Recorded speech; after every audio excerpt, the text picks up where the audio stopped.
INS 24 से बिन 23 की परिक्रमा पर आज है ग्वालियर जिले की डबरा विधानसभा सीट पर। हम जानेंगे कि क्या है डबरा विधानसभा सीट के हाल और 2023 में क्या बनने वाले हैं यहाँ के राजनीतिक समीकरण। तो आइए हम चलते हैं डबरा विधानसभा के हाल जानने।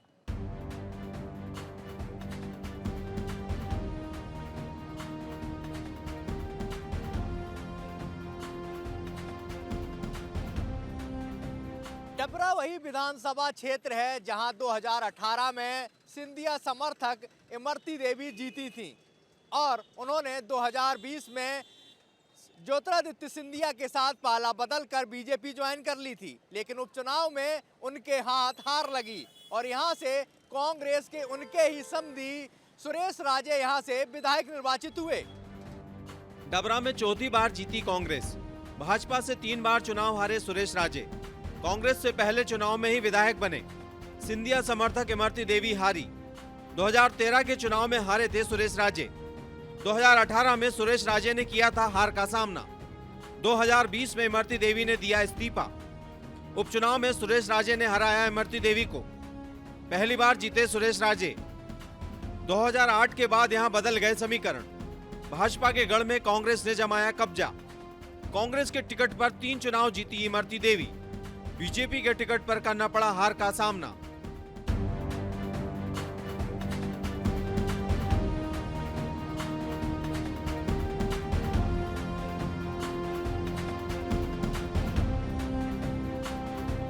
डबरा में जो नवग्रह का मंदिर बनाया जा रहा है, आप देख सकते हैं कि इसकी भव्यता को देखकर ये सूर्य मंदिर है। सूर्य मंदिर जो है वो बीच में स्थापित किया गया है। यहाँ पर जो है कोणार्क में जिस तरह से मंदिर है उसके पहिए हैं, उस शैली को लेकर भी यहाँ पर बनाया गया है। सूर्य के 7 घोड़े आपको दिखाई दे रहे हैं यहाँ पर, वो हैं। और इसके चारों तरफ मंदिर के, सूर्य मंदिर के चारों तरफ अन्य जो ग्रह हैं उनके मंदिर स्थापित किए गए हैं और उनके जो इष्ट देव हैं उनके मंदिर उसके ऊपर स्थापित किए गए हैं। हम आपको बताएं कि यहाँ पर एक माँ दुर्गा का मंदिर बनाया गया है। जो इष्ट देव हैं एक ग्रह के उनका मंदिर बनाया गया है। यहाँ पर यंत्र भी बनाए गए हैं और यहाँ पर मूर्तियाँ स्थापित की जाएंगी उन देवताओं की। तो कुल मिलाकर एक जो बड़ा प्रोजेक्ट है यहाँ पर डबरा में देखने को मिल सकता है भक्तों के लिए और अन्य लोगों के लिए। यहाँ पर जो है पर्यटन के साथ ही धार्मिक स्थल का निर्माण हुआ है। आप देख सकते हैं कि इसके प्रांगण में जो है लोगों के ठहरने की भी व्यवस्था की जाएगी। करीब हजारों लोग जो हैं यहाँ पर एक समय में आ सकेंगे। लाखों लोग यहाँ पर नवग्रह के दर्शन कर सकेंगे। साथ में जो यहाँ पर बाहर से लोग आएंगे उनके रुकने की व्यवस्था जो है यहाँ पर बनाई जाएगी। यहाँ पर जो इसके व्यवस्थापक हैं, यहाँ पर जो इसकी देख रेख करते हैं, उनसे बात करते हैं हम। क्या नाम है सर? सर मेरा नाम मनीष पांडे है। मनीष जी, यहाँ पर क्या इसकी जो है व्यवस्था आप देखते हैं और क्या यहाँ पर क्या विशेष है? सर ये मंदिर सर एशिया में मैं नहीं मानता कोई दूसरा मंदिर है इसके अलावा, क्योंकि यहाँ इतने लोग पूरे देश से यहाँ काम कर रहे हैं कारीगर। यहाँ रहने की कम से कम 200 से 300 कमरों की व्यवस्था की जा रही है। जो लोग बाहर से आएंगे उनकी सारी व्यवस्था की जाएगी। यहाँ अपने यहाँ एक विशेष तरह का मार्बल लगाया गया है मकराना से, वहीं की पूरी टीम यहाँ अपने यहाँ काम कर रही है। ये मंदिर एक अपने आप में डबरा के लिए बहुत यूनिक और एक नया है। यहाँ पर जो पर्यटक आएंगे, अभी से कई पर्यटक आते हुए दिख रहे हैं जबकि पूरा मंदिर का निर्माण नहीं हुआ है, तो क्या मानते हैं कि इस मंदिर के बनने से डबरा क्षेत्र में क्या स्थिति होगी, क्या रहेगा विशेषता यहाँ पर? सर मैं बता दूं, जो भी नई छोटा शहर होता है उसमें अगर कोई चीज़ प्रसिद्ध होती है तो उसमें सर हर चीज़ की सर आगे व्यवस्थाएं बढ़ेंगी। अपने यहाँ बाहर से लोग आएंगे तो होटल्स, यातायात की बहुत अच्छी व्यवस्था, नई ट्रेनें यहाँ रुकेंगी, तो हर चीज़ की व्यवस्था डबरा के लिए सर एक नया होने वाला है। और मैं नहीं मानता आने वाले 2-3 साल में एक डबरा अपने लिए एक नया और एक यूनिक मध्य प्रदेश में डबरा का नाम एक अलग रूप से लिया जाएगा। एक अलग पहचान डबरा की बनती हुई नजर आएगी इस नवग्रह के माध्यम से। यह जो नवग्रह मंदिर है अपने आप में एक विशेष महत्व लिए हुए है। इसकी जो शैली है वो मुगल वास्तुकला की शैली भी इसमें दिखाई देती है। हिंदू जो कला है, जो संस्कृति है, उसकी शैली दिखाई देती है और ये एक मंदिर अपने आप में एक विशेष प्रकार का मंदिर होगा। आपको बताएं कि डबरा शहर जो है वो प्रदेश के गृह मंत्री डॉक्टर नरोत्तम मिश्रा का जो है गृह नगर भी है और यही कारण है कि यहाँ पर जो लोग आएंगे वो इसमें यहाँ पर आकर एक नई अनुभूति महसूस करेंगे, नवग्रहों के दर्शन कर सकेंगे और यहाँ पर दर्शन करने के बाद जो है नवग्रहों के आशीर्वाद प्राप्त कर सकेंगे। कुल मिलाकर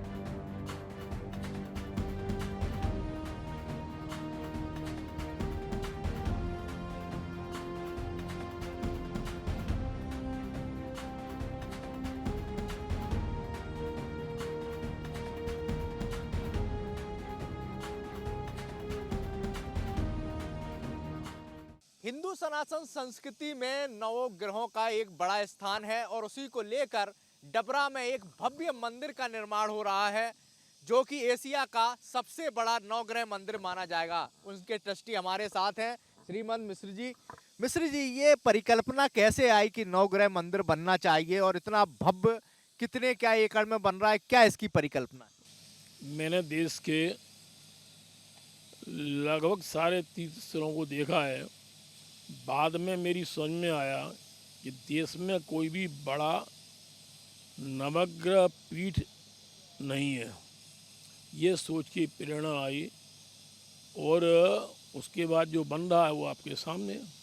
तो डबरा का इससे जो डबरा शहर है तो यहाँ से डबरा के प्रति लोगों का आकर्षण भी बनेगा, ये भी एक सोच रही होगी आपकी, क्योंकि भव्य निर्माण है। कितने एकड़ में है और क्या इसकी जो पूरा क्षेत्र है, क्या क्या और चीजें बनाई जा रही हैं इसके साथ?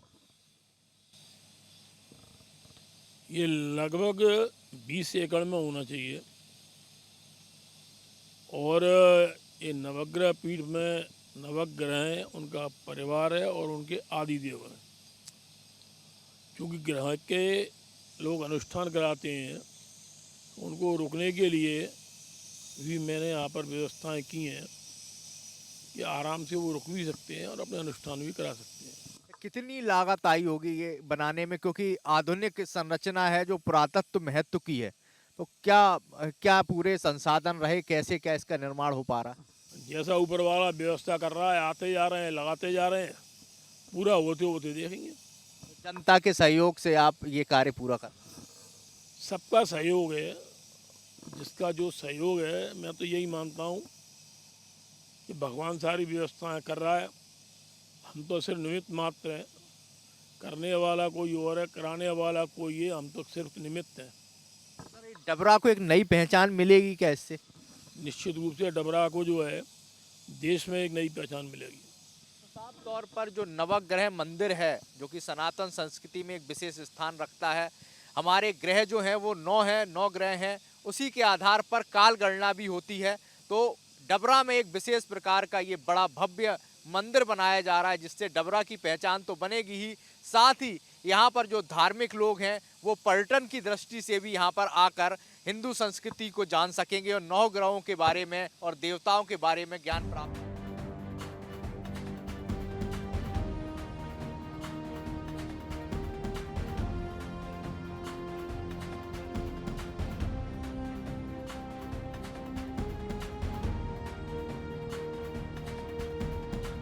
ग्वालियर जिले की डबरा विधानसभा क्षेत्र अपने शुगर मिल के लिए भी प्रसिद्ध था। हम आज यहाँ पर खड़े हुए हैं, ये पूरा प्रांगण शुगर मिल का प्रांगण था। चूँकि डबरा जो क्षेत्र था वो गन्ने के लिए बहुतायत मात्रा में गन्ने का उत्पादन यहाँ किसान करते थे, धान का उत्पादन यहाँ किसान करते थे, लेकिन आज स्थिति ये है कि ये शुगर मिल बंद हो चुकी है। यहाँ पर कई जगह अतिक्रमण देखने को मिलता है, तो वहीं पर अब शुगर मिल के पास ही एक नवग्रह मंदिर भी बनाया जा रहा है। हम बात करें प्रदेश की बड़ी मंडियों की तो इसी शुगर मिल के पास जो है कृषि मंडी भी स्थित होती थी, लेकिन धीरे धीरे जो रोजगार के साधन थे, किसान का जो उत्पादन था वो यहाँ पर खपाया जाता था। यहाँ की जो शुगर बनती थी, यहाँ पर जो शुगर मिल थी उसकी मिठास पूरे प्रदेश ही नहीं पूरे देश में होती थी, लेकिन आज ये अपनी बदहाली को आंसू बहाते हुए नजर आता है। डबरा विधानसभा के जातिगत समीकरण। कुल मतदाता 2,18,131, पुरुष मतदाता 1,16,836, महिला मतदाता 1,01,288, जाटव मतदाता 34,000 के लगभग, कुशवा वोटरों की संख्या 16,000 के करीब, ब्राह्मण मतदाता 20,000, रावत जाति के 9,000 मतदाता, कोरी समाज के 12,700, साहू समाज के वोटर 17,000, वैश्य समाज के 12,000 वोटर, बघेल समाज के मतदाता 18,000, सिंधी समाज से 6,000, मुस्लिम वर्ग का 9,000 मतदाता है।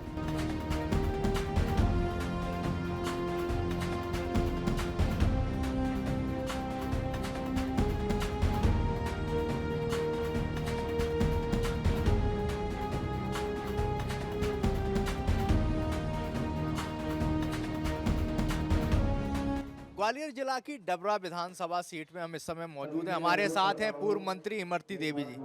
इमरती जी, 2023 का क्या परिदृश्य बनने वाला है?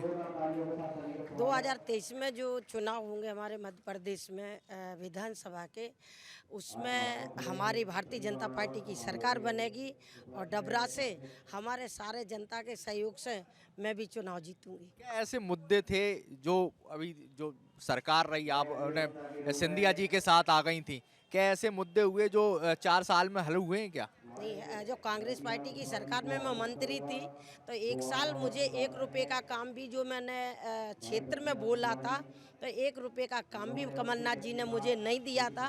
और जब 6 महीना की सरकार में मैं मंत्री बनी माननीय शिवराज सिंह चौहान के साथ, तो मुझे चाहे बारकरीज गिनिया नहर हो, चाहे सेमरी का पुल हो, चाहे पिछोर में महाविद्यालय हो, चाहे डबरा में 100 बिस्तर का अस्पताल हो, चाहे सिमरिया टेकरी में केंद्रीय विद्यालय हो, ऐसे कई काम कई करोड़ों के काम हमारे माननीय शिवराज सिंह चौहान ने दिए। जो मैंने श्रीमंत ज्योतिराज सिंधिया से जो काम मांगे थे वो माननीय शिवराज सिंह चौहान जी ने मुझे पूरे काम दिए और मुझे पूरा साथ श्रीमंत ज्योतिराज सिंधिया का मिलता है, सिंधिया जी का, और पूरा साथ मुझे मुख्यमंत्री जी का मिलता है। यहाँ की जनता कह रही है कि यहाँ जो यहाँ की जो भारतीय जनता पार्टी की सरकार हो, सरकारी संपत्तियाँ बेचने में लगी हुई है। डबरा के जो बस स्टैंड था वही बेच दिया। नहीं, ये आप कह रही है, जनता कह रही ठीक है, लेकिन ये सारा काम मध्य प्रदेश में जो हमारी सरकारी बसें चलती थी वही बंद हो गई, तो फिर बस स्टैंड, इस वजह से बस स्टैंड बेचा है सरकार ने। जब सरकार की बसें ही नहीं ना, तो वहाँ वो ज़मीन अगर बेचेगी, कॉम्प्लेक्स बनेगा, मॉल बनेगा, और अगर ऐसी ही डरी रहती तो क्या मतलब में आती। आज अगर मॉल बनेगा, कोई कॉम्प्लेक्स अच्छा बनेगा, तो वहाँ हमारा एक सुंदरता भी होगी और लोगों को रोजगार भी मिलेंगे। जो हमारे मध्य प्रदेश में चुनाव होना है विधानसभा को, लोकसभा को, वो नरेंद्र मोदी जी के नेतृत्व में चुनाव होगा, उनके चेहरे पर देख कर चुनाव होगा। जो आज वो गरीब शोषित पीड़ित वर्ग को चाहे 1 रुपये के किलो वाले गेहूँ हो, चाहे लाडली लक्ष्मी हो, चाहे कन्यादान योजना हो, चाहे आवास हो, जो हमारे प्रधानमंत्री ने करे हैं और हमारे क्षेत्र के मध्य प्रदेश के मुख्यमंत्री ने किए हैं, जो किसी सरकार ने आज तक नहीं कर पाया। भारतीय जनता पार्टी ने जो काम कर रही है वो आज तक कांग्रेस ने कभी काम नहीं कर पाया। साफ तौर पर यहाँ पर जो पूर्व मंत्री हैं इमरती देवी, उनका साफ तौर पर कहना है कि डबरा विधानसभा क्षेत्र में जो उन्होंने वादे किए थे वो पूरे किए गए हैं और 2023 में फिर से 1 और 11 यानी ज्योतिरादित्य सिंधिया और मुख्यमंत्री शिवराज सिंह चौहान के नेतृत्व में एक बार फिर से मध्य प्रदेश में सरकार बनेगी।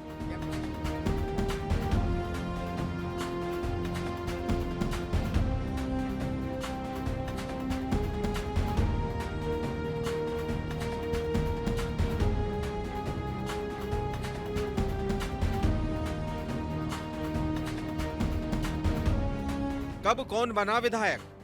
1977 में गोपीराम जनता पार्टी से विधायक बने, 1980 में जगन्नाथ सिंह भाजपा, 1985 में नरसिंह राव पवार कांग्रेस, 1990 में नरोत्तम मिश्रा भाजपा, 1993 में जवाहर सिंह रावत बसपा, 1998 में नरोत्तम मिश्रा भाजपा, 2003 में नरोत्तम मिश्रा भाजपा, 2008 में इमरती देवी कांग्रेस, 2013 में इमरती देवी कांग्रेस, 2018 में इमरती देवी कांग्रेस, 2020 में सुरेश राजे कांग्रेस। इस समय हम डबरा विधानसभा क्षेत्र में हैं और तेज की परिक्रमा पर लोगों से जानने की कोशिश करेंगे कि 2023 में किस तरह का परिदृश्य यहाँ पर बनने वाला है।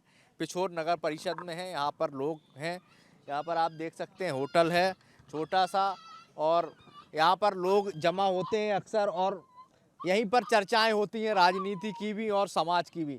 साहब क्या इस परिस्थितियां बन रही हैं 2023? लाइट की समस्या है पहले तो कि लाइट समय से जैसे 8-9-10 घंटा की बात होता है लाइट की, और वो 6 घंटा देखे रह जाता है। बिजली की समस्या है। हाँ, बिजली की समस्या।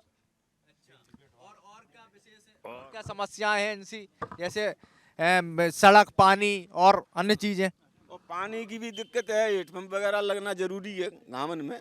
जैसे अब 1-2 हेडपंप लगे गाँव में, क्या हो रहा है 2 हेडपंप से? दादा आपको कुछ समस्या है यहाँ पे? यहाँ पे अगर लाइट कम मिल रही है साहब किसान के लिए, समझ रहे होगा समस्या है। नाज नहीं आता, जो कंट्रोल वाला नाज नहीं मिल रहा, चावल मिल रहे हैं, बहुत परेशानी है आप। हाँ, जो किसान का पैसा आता है वो रुका है, खाद बीज के लिए वो ही नहीं आ रहा। हाँ, खाद बीज का पैसा रुका हुआ है। कुछ युवा लोग भी हैं, उनसे अभी हम बात करेंगे। क्या क्या समस्या है यहाँ पे? क्या 2023 में किन किन के किन 2023 में किन्हें चुनने वाले हो आप? देखो पहली बात तो जो विकास करेगा वही चुने हो जाए वो, ठीक है नहीं।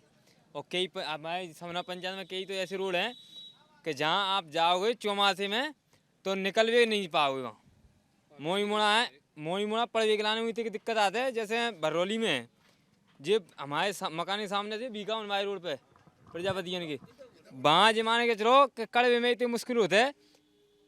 अब तो ये सूख गो है, कोई दिक्कत नहीं है। बरसात के टाइम में कोई पैदल निकल जाए तो मुश्किल है जी उस पे, जिनसे एक दो होना पड़ता है। और विधानसभा जो 23 में चुनाव हुए वाले, वहाँ में क्या स्थिति बनने वाली? वहाँ में सबसे स्थिति पहले ये है कि आज की सरकार किसान के हित में कोई कार्य नहीं कर रही बिल्कुल। सबसे पहले ज्वार बाजरा जो समर्थन मूल्य पर लिया जाता है बिल्कुल नहीं ला। आदमी ने मतलब पशुओं ने खिलाना पड़ा या वैसे ही मतलब वेस्टेज हो रहा है। तो सबसे पहले सरकार में मुख्य समस्या रहती है किसान की। किसान से ही जड़ मजबूत होता है, नहीं बनती किसान से ही सरकार बनती है, किसान से ही राष्ट्र चल रहा है। सबसे पहली समस्या जी होना चाहिए, चिंतन जी होना चाहिए सरकार का। नहीं हो रहा क्या? हाँ, नहीं हो रहा, बिल्कुल नहीं हो रहा। क्या होता तो क्या समय पर खाद पानी बीज मिलना चाहिए। जब समस्या आती है खाद की तो शॉर्ट पड़ जाता है हमेशा। अरे छिपा जाते हैं यार किसान, व्यापारी लोग ब्लॉक कर लेता हूँ। युवा बेरोजगार हैं। सबसे बड़ी बात यह है कि युवा बेरोजगार हैं, और बेरोजगार आदमी क्या करे? जो पढ़े लिखे हैं वो फालतू चप्पलें चटका रहे हैं, जो नहीं पढ़े हैं ते अपने मजदूरी कर रहे हैं। मजदूरी अब काम की तलाश में घूम रहे हैं, आज सुबह से घूम रहे हैं, कोई 1 रुपए का काम नहीं है। क्या करें? कोई काम तो है नहीं अपने पास, अब करें तो करें क्या? पढ़ाई की कहो तो पढ़ाई का स्तर तो 0 है। कहीं आज छुट्टी हो गई, ये हो गया वो हो गया। स्कूलों में जैसे मैं बघेखा रहने वाला हूँ, हैं या तो बघेखी स्कूलों की तो हम जांच करें या जानकारी लें, हैं पढ़ाई क्या है 0 है। क्या क्या समस्याएं हैं? कुछ समस्याएं हो? मजदूरी नहीं मिल रही आदमी को टाइम टेबल पे इतना पे। जहाँ कोई ऐसी फैक्ट्री नहीं जैसे कोई नहीं जाता, 50 आदमी लगे हुए हैं पूरे डबरा में चले जाओ को 50 आदमी को ये खड़ा करना बता दो मैं 50 आदमी लगे हैं, कुछ नहीं मिल रहा उसमें। क्या बताओ, मजदूरी नहीं मिल रही टाइम से फालतू फिरते रहते हैं और क्या करें।